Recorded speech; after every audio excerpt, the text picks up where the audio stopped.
আসসালামু আলাইকুম রহমতুল্লাহি অবরাকাত। এখন আমরা পড়ব নুরানি পদ্ধতিতে কোরআন শিক্ষা বই থেকে ২৮ নম্বর হাদিস।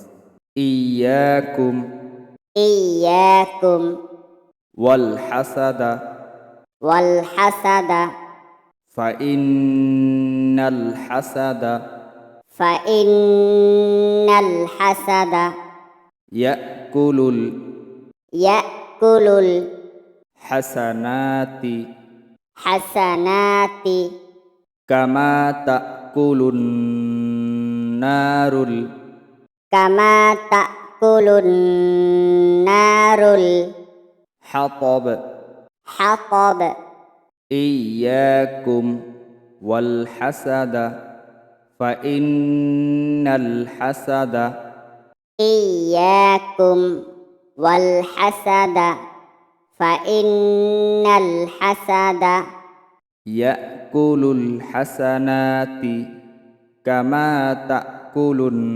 النار الحطب.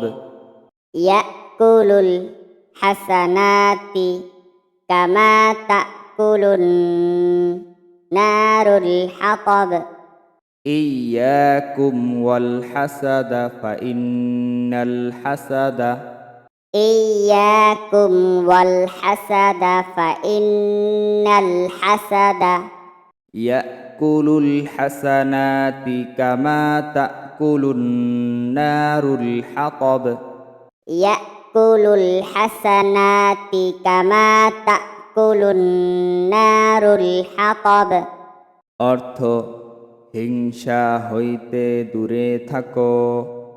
অর্থ হিংসা হইতে দূরে থাকো, কেননা হিংসা নেকিকে ধ্বংস করিয়া দেয়।